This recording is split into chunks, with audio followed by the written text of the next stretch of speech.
Alright, so let's take a look here at our journal, because we do have some new stuff here. We did examine some of these things, I think. We do have the option to travel to the Normandy crash site, which is in Alchera, the Amada Omega Nebula, and explore the crash site of the SSV Normandy, the original Normandy, the one that got taken down. Other ones here, I think we talked about previously. For the most part, we're looking at DLCs, or small little side quests here that we had gotten from when we spoke to other people on the ship that could use a little bit of additional equipment, or in the case of Dr. Chakwas, alcoholic beverages. When it comes to main quest missions over here, though, we of course recently finished bringing in the Professor, Morden, and also Zaid, and we also apparently did enough to prevent Arya from intervening on our mission, so that was also good. We did have Archangel's dossier, his recruitment mission, also based on Omega, which we were thinking about doing, although I might wait a little bit on this one, because certainly there are some missions that I think are generally more difficult than others, especially early in the game when we're still in the early stages of leveling up, making upgrades, and what have you. I think Archangel's is going to be a little on the tougher side, and the previous one I think was also supposed to be a little bit on the challenging side, at least when it comes to, all the Krogan we were running into, and just a bunch of enemies that could regenerate their HP. And there were one or two times where we almost got overwhelmed, but for the most part I think went relatively well, so I think that's a good sign, but we may still want to make life a little bit easier on ourselves and deliberately do maybe one or two of the other recruitment missions before we check out Archangel, even if, technically speaking, he's also on Omega, so at least from a travel standpoint it's a little bit more efficient, but I don't think that's a huge deal. Should still be fine. Then we also picked up Zaid, Price of Revenge, and this basically became immediately available as soon as we talked to Zaid and recruited him. Again, Zaid, unlike most other people, where we have extended missions like we just had with Morden to recruit him, in the case of Zaid, we basically chatted with him once and immediately recruited him. And so the primary reason for that is because he's a DLC character, so his recruitment mission is very brief, but he does still have the Price of Revenge, which, before he was hired by Cerberus, Zaid had taken a mission to go to Zoria and liberate an Eldfell Ashland refinery from the Blue Suns. Once his work there is done, he can dedicate his full attention to the mission. So that means we have to travel there. I think we might have been reading up on this before, but what this is Zaid's loyalty mission. So, you may remember we were talking previously about when we're looking at our team status here, and we're looking at people's status. It says loyalty normal, in the case of, well, should be everybody here, rather than loyalty, well, loyal. So, what that means is basically that at various points in our playthrough, we will learn about missions that we can do that are specific to certain people, that are of particular importance to them. And so, by doing those missions, we can get those party members to buy in a little bit more to our overarching plan, because they have other concerns and problems that they're facing in their lives that, don't just disappear as soon as they join us. Life still goes on outside of our main mission for them, and so getting them to resolve some of those issues is a way to get their full support when it comes to taking down the collectors here. And so that is definitely... Oh, that we got that previously. I'm not sure why it's only showing up now. But that is showing up on the main quest side, the mission side of our journal here. And technically speaking, those are optional, similar to, in many ways, the unofficial loyalty missions that we saw in Mass Effect 1.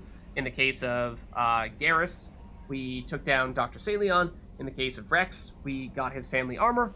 And in the case of Tali, we got some information on the Geth.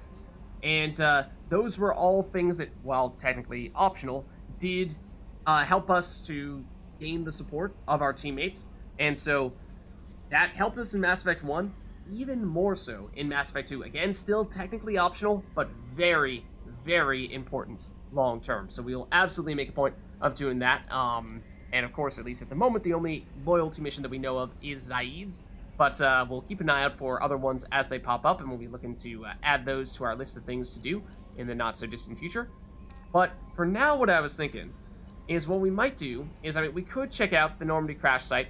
We could also just generally do some exploration and planet scanning and see if we come across anything when we're doing that, because as we were saying before, starting to get a list of upgrades that we can make, and we just, for the most part, don't have the resources to do that stuff, so it would be nice to load up a little bit more on that and see if we run into anything along the way, and just help us get a little bit more powered up before we start going into the next of our big bad missions. So that is what I'm thinking we might be looking to do next here. So of course we are currently looking at Omega, which we could go back in if we felt like, if one of the shops, if there was something that we still wanted to buy, we could go back and do the Archangel recruitment mission, but like I was saying, I think we probably want to wait a little bit longer before doing that. Try to get a few more levels first, just to make that a little bit easier on us. And I think we have already explored most things in the system. Did we check out this little guy here? Unexplored? Well, my guess is we have not explored Unexplored. Just a feeling. Just my guess. Let's check it out. Let's see. So it's Binder. If it were closer to Sarabarak, Binder would have an atmosphere of carbon dioxide and ethane. In the deep cold of the outer solar system, however, both elements have long since frozen to the ground. Okay, so let's break out our scanner here and just see how interesting this planet might be. So, as we can see on the right side here, it says scanner results rich. So that means it theoretically has a lot of resources here, and we're going to run into, of course, a lot of planets, as we did in Mass Effect 1, as we're exploring the various galaxies. Or, not various galaxies. One galaxy, it's all Milky Way, but various systems. And so we'll see some planets that have poor resources, some that have moderate, some that have rich. And so there are enough rich planets out there that we, for the most part, I think we're just going to only be sending out those probes to try to collect resources when we find a rich planet. So since we have one here, let's take a look at what we can find. So we're looking at these graphs here as our readings start to rise, trying to find the places where we get huge spikes. So again, when it comes to the rich planets, we're going to get the best results on these places, and so in this case it's a lot of platinum, maybe a little bit of iridium, palladium as well, but definitely primarily platinum. So that was something we were saying that we wanted previously as well.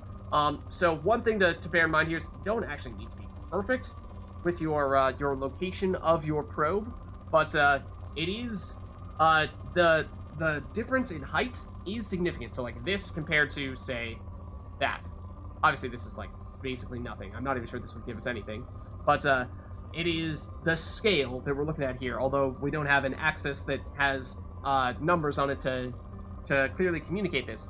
I think it is technically basically logarithmic in that, the first line that you see is a very small number. It's not a lot of resources there. Get to the second number and it's in order of magnitude larger, but still, comparatively speaking, relatively small. Once you get up to 3, 4, 5 bars, then we start talking big stuffs, and once you get all the way up to here, then we're talking big time resources. So that's good, but let's just see. Got platinum. It looks like that is definitely the resource of greatest significance over here, and this one might even be better because it looks like it has a lot of platinum in addition to some more iridium and maybe even palladium as well. So that's looking like that's a nice place for us to pick. I'm just gonna take a quick look around here, see if there's anything else. We're gonna eventually get back around to something else, but this is iridium. Not as high of a peak.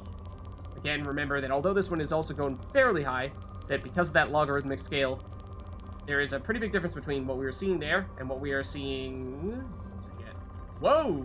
Okay. I was expecting for us to get back to that platinum spot, but no, we've got some palladium, as it turns out, and that's I think a little bit higher. But like, if we keep track of Let's see, how many lines is that? 1, 2, 3, 4, 5, 6, 7, I think? Compared to... This still looks higher to me. I think this is what we're looking for here. Let's launch a probe here. Probe away. In research projects, platinum is used to upgrade sniper rifles, shotguns, and medical equipment. And then we get an explanation from Edie as to what, generally speaking, the various resources are going to give us. So we got primarily platinum from that one, and then you see, so if we try to launch a probe in this exact spot, then we're going to get basically nothing. We got primarily platinum, a little bit of iridium, a little bit of palladium, and you'll notice that the planet does still say rich in that corner there. And oh boy, I think that's probably as good as it's going to get from a platinum standpoint.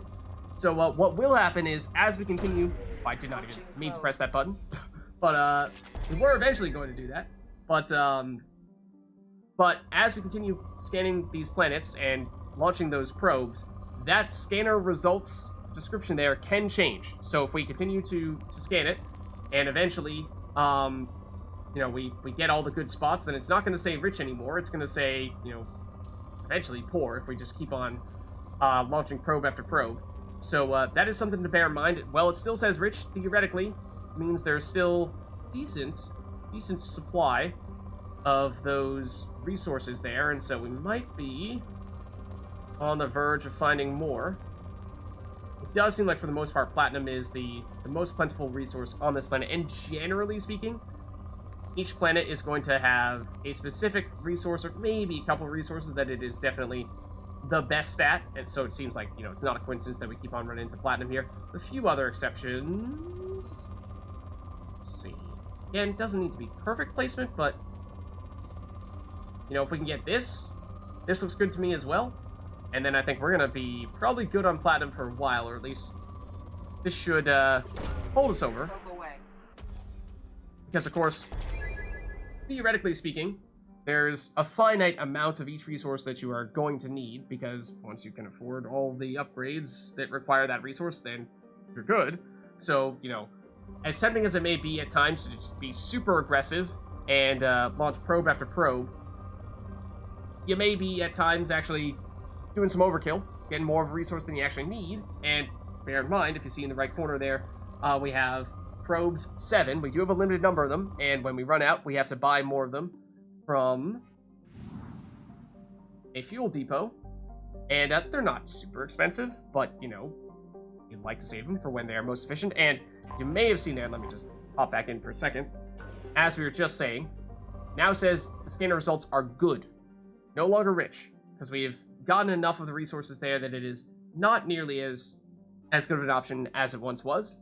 So that means that is a good signal that we probably don't want to continue to do anything there anymore. And I think that means that we are now pretty good in this area. We can fly over to either the Fathar system or the Amada system. The Amada system has that Explore the Normandy crash site spot that we were learning about previously, and so that could be a good place for us to go, because we know there will at least be some kind of side quest there. So let's check it out. Too low on fuel to leave the system under thruster power. Oh. Okay. In that case, I actually don't recall where we see our fuel. Well, it's 0 right now, apparently. So, let's buy some fuel. We can see when we're at this station. So, we can buy probes. We can buy fuel. Wait, do we not have enough credits to buy probes? Is that why that looks like that's grayed out? I don't know. But, let's get the fuel. Oh.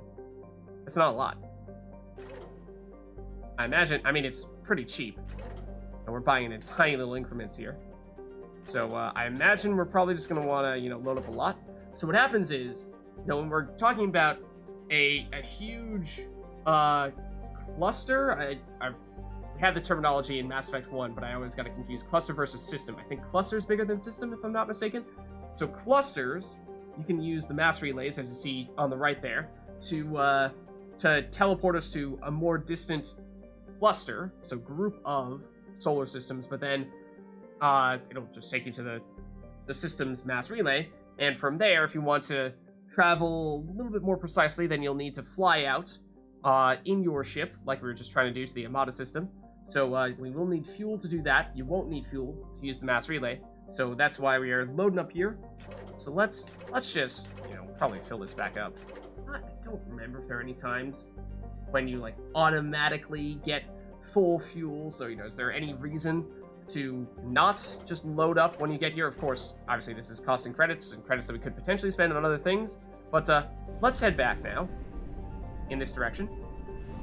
Now we have enough resources. So now we see the Omega Nebula. So this is the cluster that I was referring to. So we have some options here.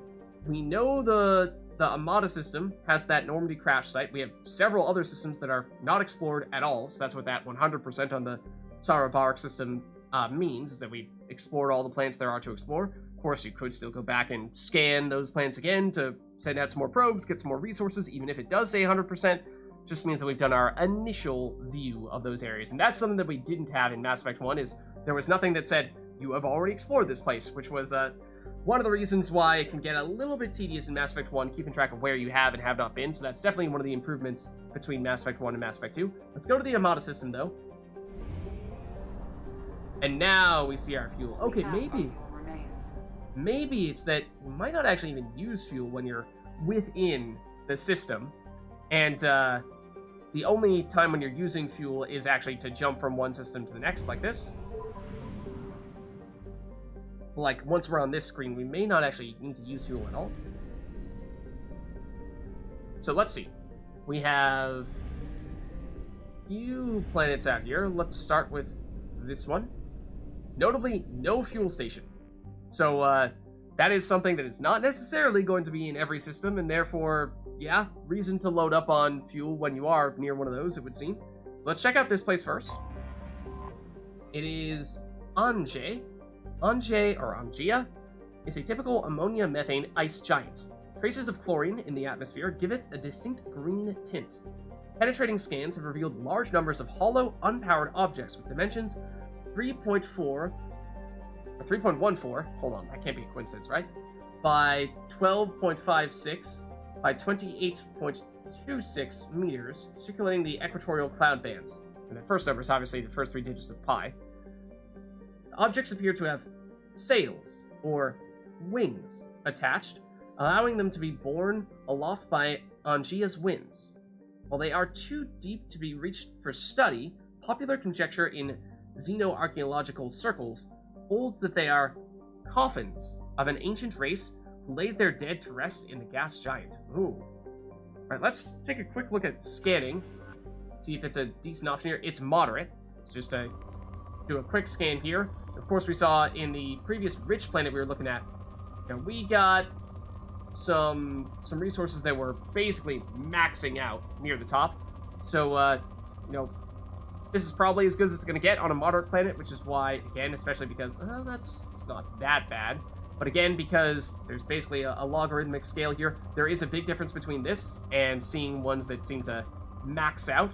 So, for that reason, it's something that, we probably will try to focus specifically on the rich planets when it comes to launching our probes. Like, this is just not as good as what we were seeing on the previous planet when it comes from a platinum standpoint.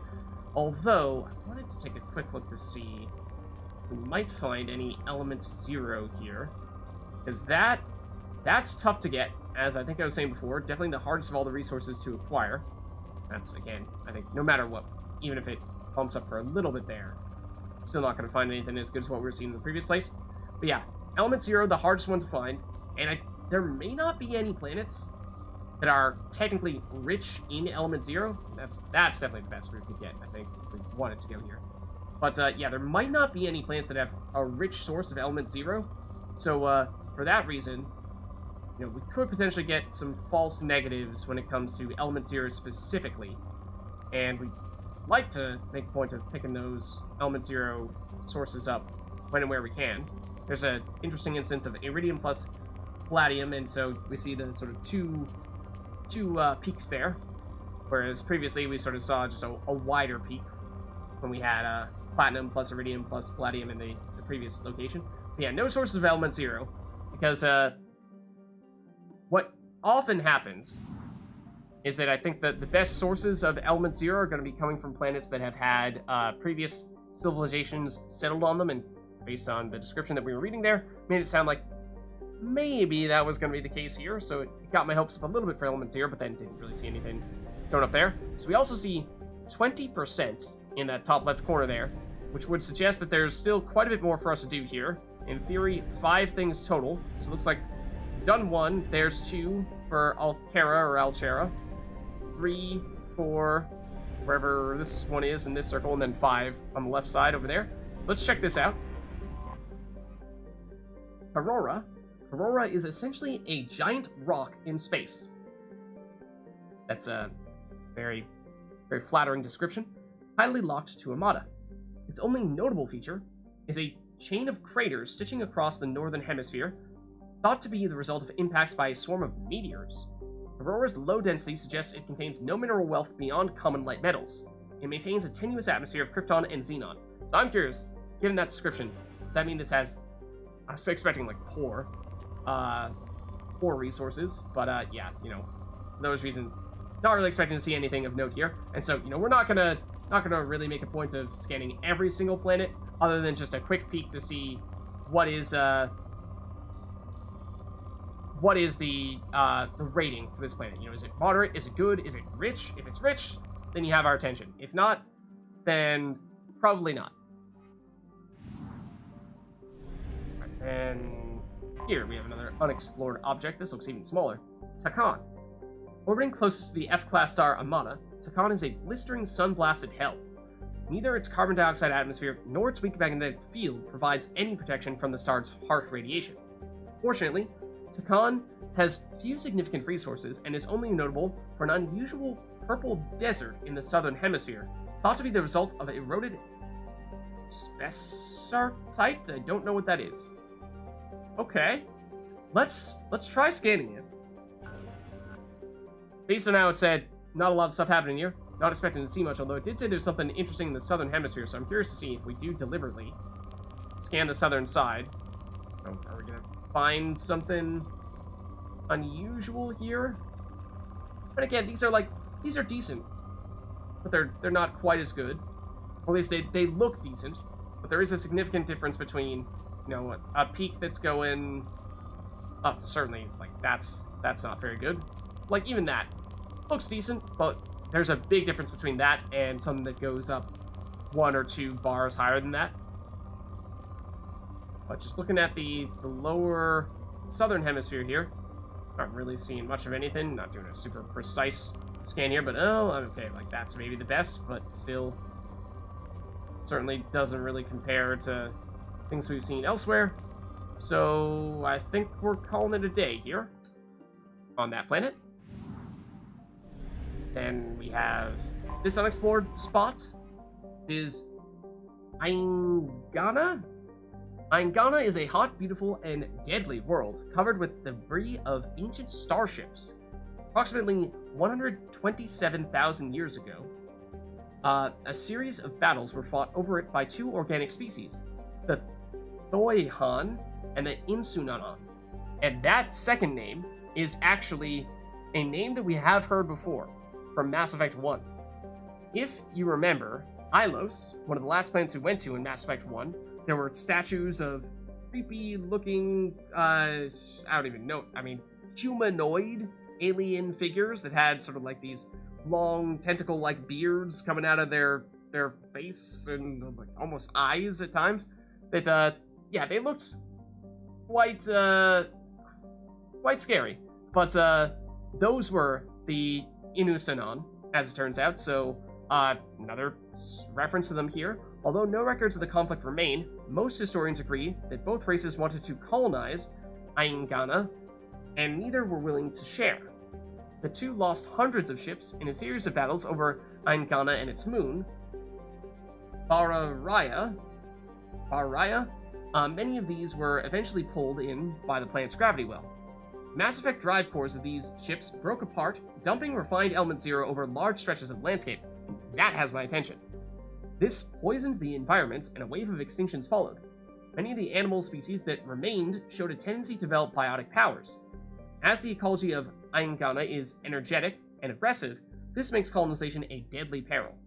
Which is unfortunate because otherwise, you know, reasonable temperature, gravity, atmospheric pressure might otherwise seem like it could be a decent option for colonization. I mean, it already is harboring some form of life. Here we see good, which again, normally would mean probably not something we'd be terribly interested in. Like, that even might be better than what we were seeing on the other planets that had just moderate resources, but it does have some element 0 there. That is the key. Because like I was saying, element 0, very hard to get. And so, might not be a bad idea. Try to get some element 0 here, like this. And we're definitely not going to get the same high peaks for element 0, I don't think. So that might be our best option here. I mean, we had one previously that looked like it was going to give us a combination of element 0 and maybe it was platinum as well. That's a decent source of platinum. Yeah, like there's platinum plus element 0. We might settle for this. That way, you know, it's like, it's not a perfect platinum, but it is some element 0, which, as I said, is tough to get. Although, hold on. See if there's like, yeah, hold on. See if there's an obvious preferable source of element 0 like this. Let's go for that. Probe away. In research projects, element 0 is used for bioamp and omni-tool upgrades, which allow squad members who have biotic and tech powers to be much more effective. Biotic and tech-oriented upgrades. So there we saw not a huge source of EZO, but not bad, and that's a decent source of platinum as well. That's actually a really good source of platinum. I'm surprised. To the point where I would consider taking that, just purely for the platinum. Because, I mean, I can't go much higher. So, I mean, I know we've been doing a lot of platinum recently, but maybe we take this, and I imagine after we get this, it's probably going to say this is no longer a good source of resources. Let's go for it. Probe launched. I guess that's going to downgrade it? No? Still does? Keep it at good? Well, and again, like, element 0 is the primary reason why we came here. There is theoretically a little bit more of it here. But, again, because of the logarithmic scale, this is just, it's not going to be nearly as much as what we saw from the previous source, where we actually got a somewhat high bar for element 0. Hold on. Just a little bit there for a second, but also a little lackluster. Oh, hold on. And technically, each of the resources does have a different sound effect, which is a little hard to hear, especially for EZO. But, like, you can find like this. If you're just, like, zooming through, you could theoretically go based on the sound effect rather than on the visual. Might be another way to double check that you're not zooming past something, but I think we'll probably leave it at this for now. That was actually, I mean, that's like a decent source of platinum, but we've been fairly aggressive here as of late with our scanning, so let's carry on to Altera, explore the Normandy crash site. I have detected an anomaly. So, bear that in mind, we approach this planet, and Edie says she's detected an anomaly. So that is new. We've not yet seen that, but that is significant. So we'll check that out in just a second. Altera, not sure if this is a ch sound or a k sound, but its crust is composed of carbon and water ice. While low density, its large size allows it to retain a thick atmosphere of methane and ammonia. It is believed that if Altera had acquired a bit more mass when the Amata star system formed, it would have formed the core of a second outer system gas giant. Altera has 3 moons, Unuru, Wajina, and Paime. Okay? Well, if we scan this, it is rich in resources, so that's cool. And also, you'll notice that there is this beeping sound, and that we have a marker that is pointing us in this direction here. Looks like it's primarily palladium, maybe, that we're going to run into here, although we're looking at this, which is, doesn't have any resources in it, but it does have this dot, which is significant, because if we launch a probe here... Probe launched. I have found something. We will find this anomaly. Anomaly detected that, again, Edie gave us a little bit of a heads up when we first checked out this planet, and then if she says that, that means you should definitely scan it, and as soon as you scan it, you'll get one of those markers that tells you, look in this direction, and then once you do that, you can track down the specific spot you're supposed to launch the probe to, well, in this case, confirmed the wreckage of the SSV Normandy on the planet's surface, which again was our initial ship from Mass Effect 1. No life signs or mechanical activity detected. Stable landing zone located amid the crash site, so it looks like we could actually land here. In which case, well, let's do it.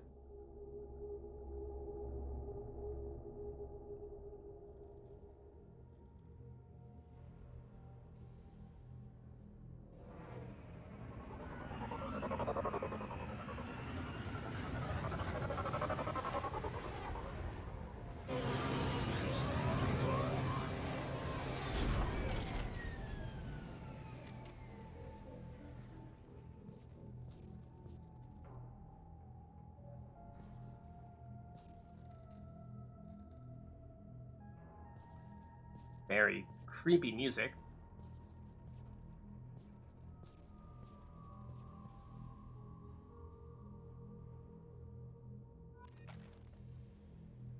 Okay, and so this was a quest that we learned about in our assignments list.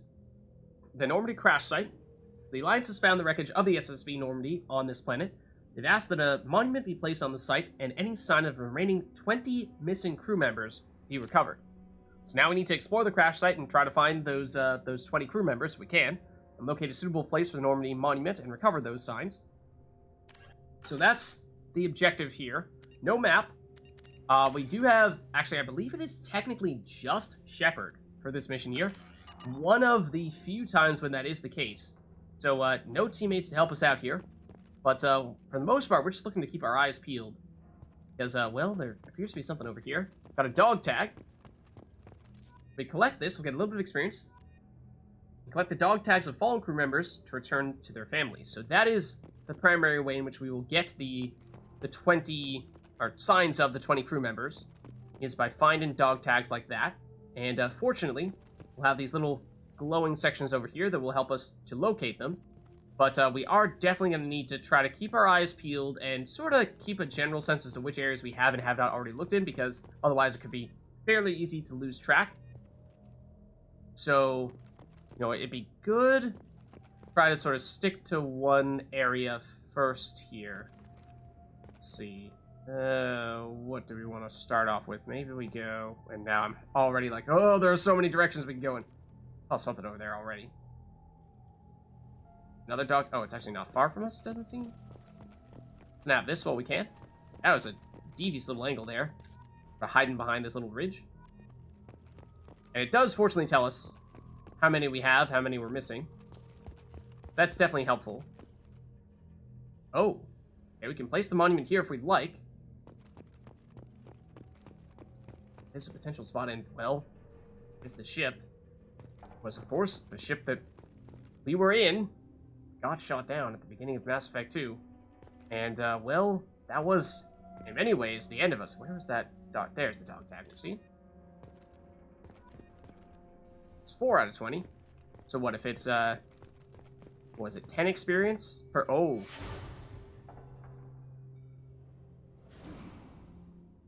Where Joker was, of course. Fortunately, we know that, Joker did survive.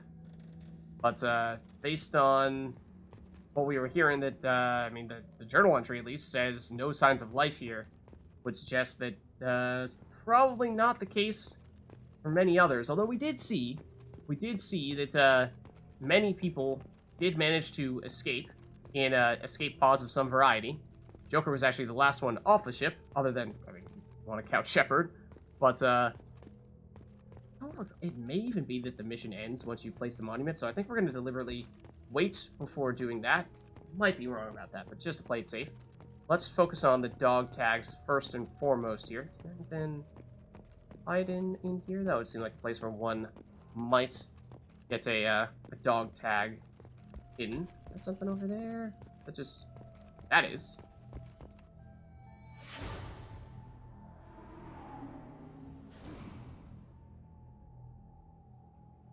So this is, in many ways, so another place where we could place the monument. And so as you can see, we'll have other options for that. And yeah, so 20 total dog tags, and we actually get the names of them as they're popping up there. But at 10 experience apiece means that we should have a total of 2,000 experience, right? Or no, 200 rather.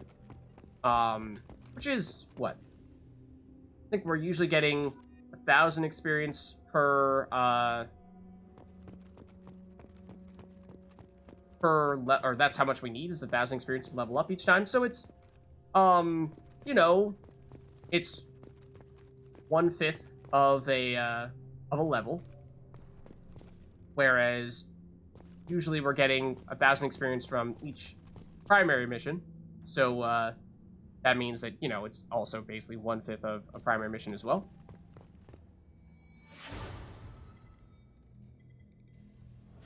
Another part of Normandy here.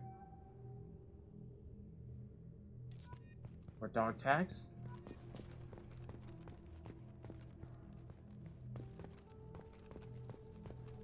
But as you can see, this is there's another place we can place the monument. I do kind of like this spot. So you can pick which spot you want based on what is, you know, what you feel the most significant of places. There's definitely a dog tag hiding over here as well. But for the most part, this is a pretty chill mission, as you can see.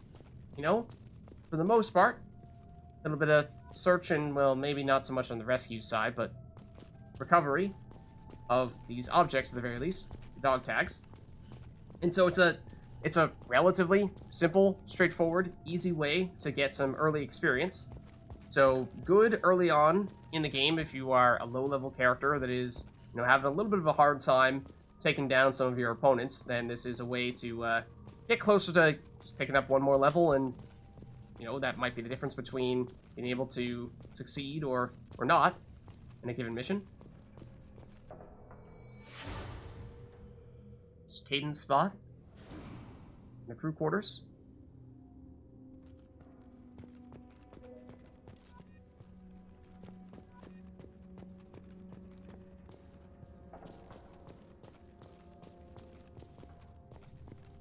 Let's see, so we're almost halfway. Almost halfway when it comes to collecting those dog tags. As I was saying, though, it's a little bit tough to keep track of where we have and have not been. Out of curiosity, we say destroy some of these fragile crates, we might find there are additional dog tags in there. Devious, I know. Who would have thunked it? Check this is like already losing track a bit here where we have and have not been. We might have already walked past one of those fragile crates and not made a point of destroying it. That is, yep, definitely something we're going to want to do, though. Don't think we've been over here on this side yet at all. Definitely want to check those out. I was thinking we'd break this first, though.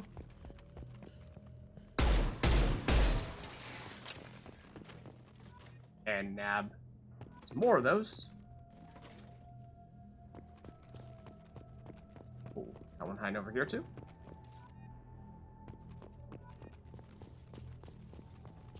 Let me check that corner, right? Yeah, there's one. Pretty sure this is the place where we saw the one dog tag down here already. Yeah. So that means let's go from here to the left over by the Mako right there. We've not yet checked out. So that, of course, does bring back a lot of Mass Effect 1 memories. Oh, and what do we have here? Refined Element 0. Not only dog tags that give experience, but also some resources. And there you see 135 Element 0. We're talking about how it is significantly harder to get Element 0 than any other of the resources. And when you do get it, it is generally for a much smaller amount. There's a good example. You know, we're talking about getting in the thousands, or at least around 1,000 of other resources when we do pick those up, whereas for Element 0, it's a little over 100, not much else.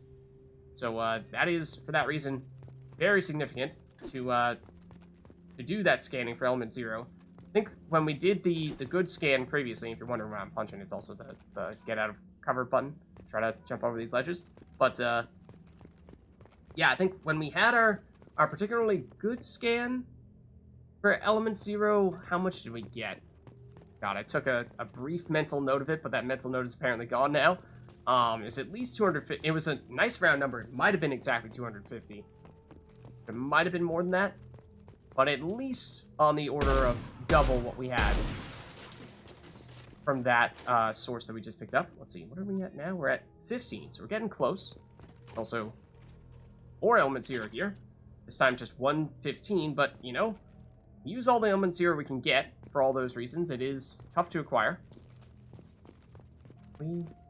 Oh, well, there's another place where we can place the monument, as well as another breakable container over here, and I saw something.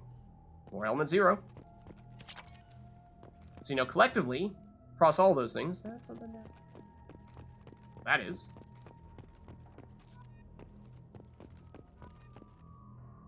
Collectively, across all those element 0 containers, it starts to add up. We probably got about 400 across all of them at this point, with them all being a little bit over 100 apiece, and we picked up 3 of them. So that does start to become more of a factor, for sure.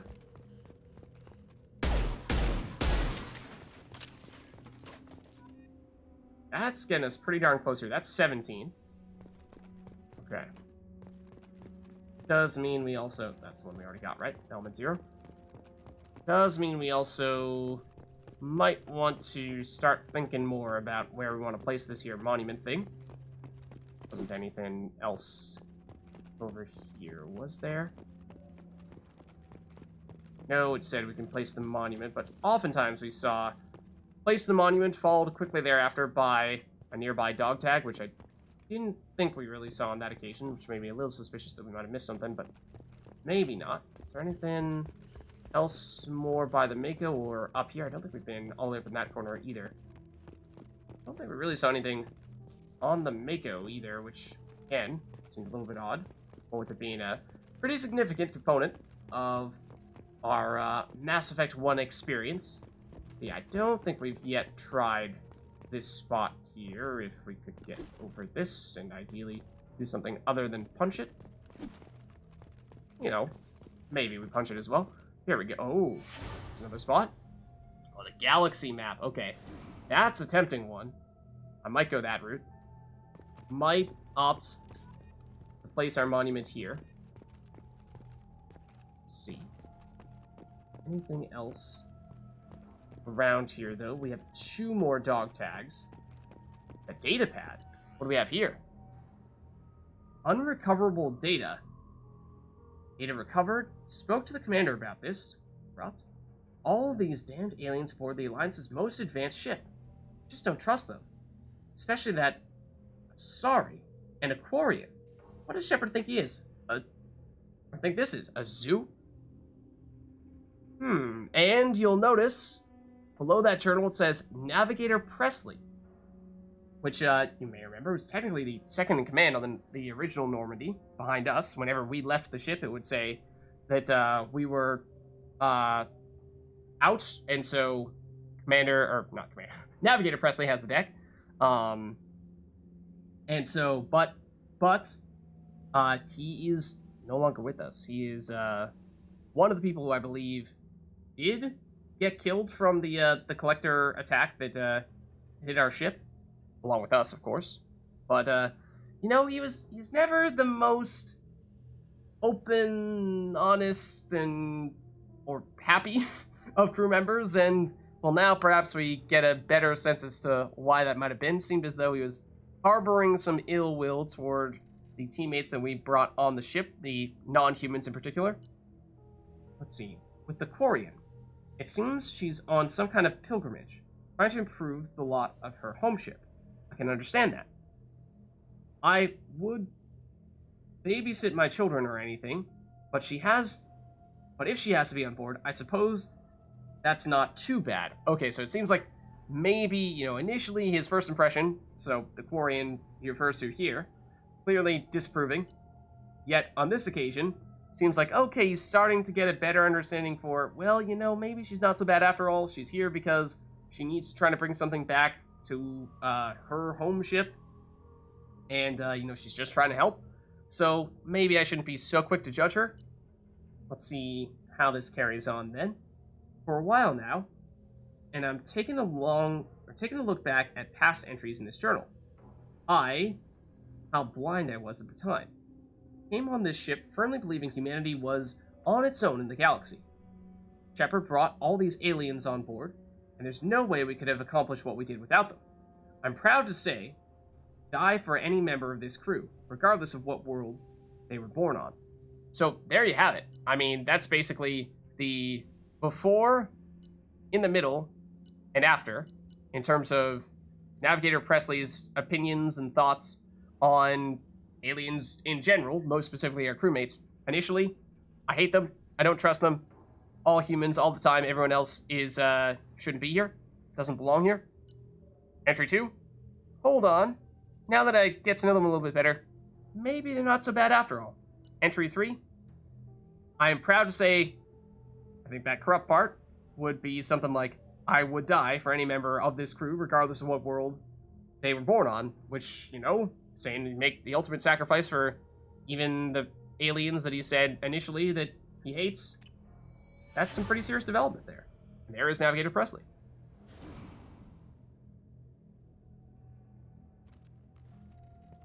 Okay, so that's the data pad. Let's see, is that for a second there? I thought, you know, just the sheen off the ship, but for a second it looked like that was another dog tag. Yeah, now it gets tough, because we have what? I think 18 out of 20. So that means there are just a couple more. That might be a little bit hard to track them down, but here's... Oh, an N7 helmet. Hold on. Hold on. What do we have here? Shepard's lost N7 helmet was recovered. And we'll have to check that out later on. We will have to check that out. Okay, so now the question. What did we miss? This is the hard part. This is why I was saying before, you know, maybe you do want to try to keep a close tab on which areas you have and have not been to, just so that you don't miss out on something.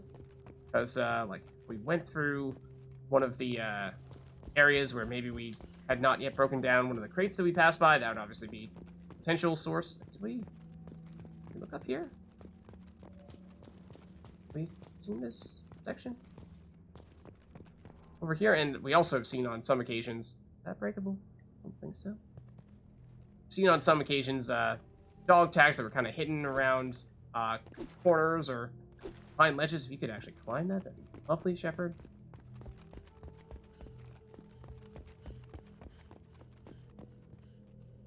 Looked up here?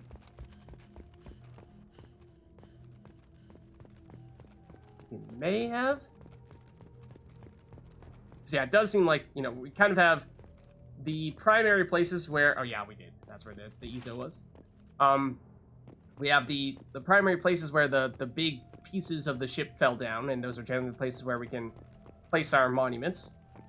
But those also tend to, as you see here, those also seem to have, more often than not, had a corresponding dog tag along with them. And then there are occasionally little sort of side areas where we can go down and pick up a dog tag, or in some cases the N7 helmet, or other things of that sort. Yeah, let's see. We definitely went there. I know we went down that route, but about... Hold on. Go up here.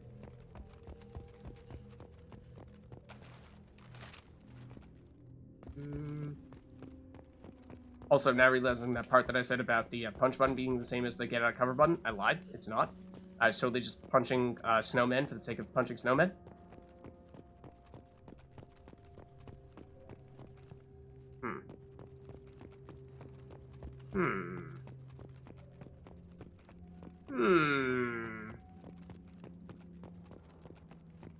So technically speaking, worst comes to worst. I mean, I don't think we need to get all of them, but we would certainly like to do that. Definitely try that spot. Doesn't look like we can go there. Yeah, you know, this is one of those situations where having access to a map would be lovely.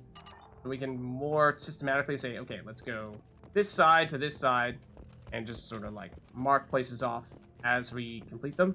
Because otherwise we're just trying to keep sort of a mental map of the area, and that's a lot harder to keep track of as we are changing direction. And oh, well, here's one dog tag. That's a good sign. That may mean that we just haven't been in this corner yet. Let's take this. That should be 19. So I'm hoping the last one is in here then. We've been here yet? Perhaps we have. This might have been Caden's section. Just Just missed that little corner that had one of the dog tags. Okay, so getting close. One more that we miss. One more. Let's not fall down there. It's in there. It's right there. We found it. Totally by accident. That is devious. Look at where that's hidden. Find all this rocky stuff. How dare you? How dare you? That's all of them. Which means now all we have left to do is place our monument. And again, it's largely a matter of personal preference. Where do you want to set up the monument? What do you feel most emotionally attached to when it comes to the original Normandy? And no, I think my answer is probably some part of the ship. I was thinking maybe the galaxy map. I'm not even sure if we had the Mako as an option, though. I'm not sure I would choose it if it was. Galaxy map was what? Oh, there's the Mako, okay. So there is a spot that we could choose to put it. I don't know. It's one of those love-hate relationships, right? One of those things where it's not exactly an experience that I look fondly back on. Well, I mean, it's love-hate, like I said. You know, in some ways, there are good things about it, there are bad things about it. Because as we've started to see in Mass Effect 2, when it comes to exploring previously unexplored planets like this, we're not driving around on a Mako, we are doing it on foot. So that means no Mako. And I'm pretty sure this was the place where the galaxy map was, or at least sort of the center hub of the ship. So I think maybe we go for this spot.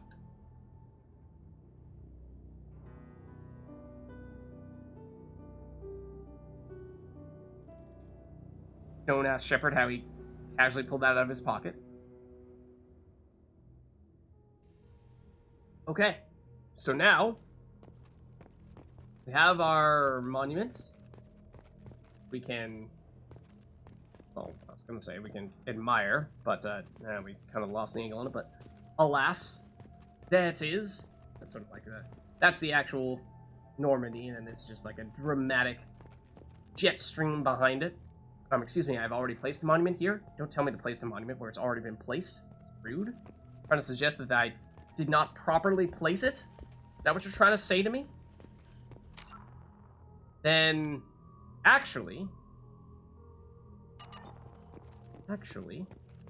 now that begs the question, how do we leave? On the original, or on Mass Effect 1, there was a specific button we could press on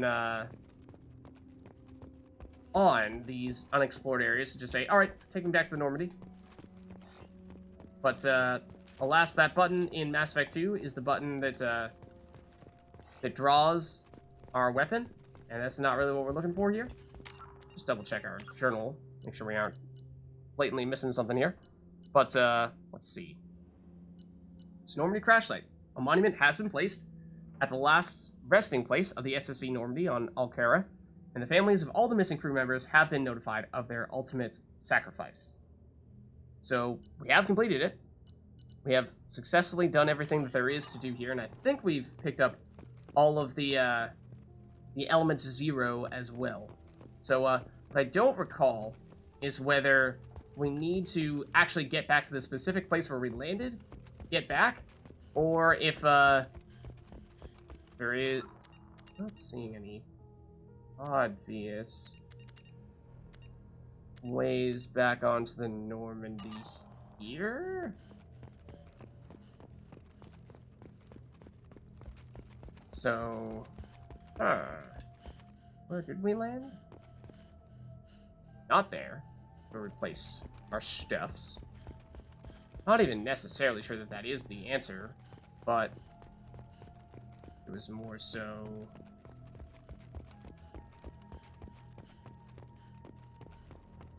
here-ish? Eh? Maybe?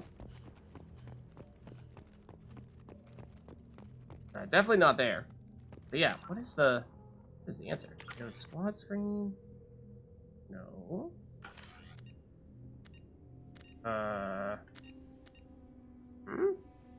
of curiosity. Is there a button that I just don't know of? That is, our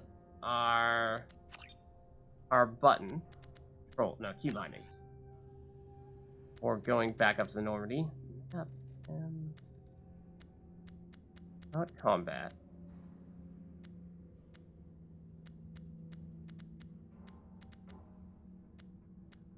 Key bindings, no, but that might be getting closer.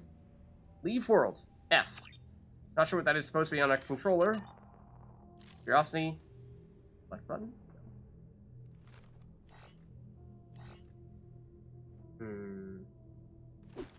Nope. But, well. Also, that's F. Excuse me. We're not leaving this world. Excuse me? Excuse me? Are we trapped here for all of eternity? Are we trapped here for all of eternity? Is there no escape? Leave world F. Leave world F. Hold on. Hold on just a second. Hold F? Question mark? Unplug controller and press F? No? Alright, in the absence of F working, I think we continue on with our previous plan of trying to find the place where we landed? For lack of a better option, I suppose? Because as I said, in Mass Effect 1, it was simple, in that you basically just pressed a button, and you were good to go. But that does not appear to be the case here. I want to say we landed, like, right here. But, well, alas, it's not the case. I wonder if, let's try placing our monument elsewhere, and seeing if for whatever reason, that kind of gives the game a little kick in the butt. It says, hey, by the way, yes, you should be able to leave. With the dramatic sound effects. I don't think there's a correct place to put the monument. I think you can put it anywhere. There it is. There's our shuttle to return to Normandy. Okay, I mean, sure, we'll just leave that there. Not really my preferred place, but that's what we're looking for. This guy. Okay, we're fine. We're good. We're fine. Don't worry about it. Was I thinking we were going to get trapped forever on this planet where our original ship crashed? Maybe. Maybe. But anyways, mission is complete. So monument has been placed at the last resting place of the SSV Normandy on Alcara, and the families of all the missing crew members have been notified of their ultimate sacrifice. Shepard's lost N7 helmet was also recovered. We gained a whopping 200 experience, which, I mean, it's not a ton, but it is, like I said, basically a fifth of the experience you would get from a full-blown mission, which, considering how there's 0 combat on that mission, not bad.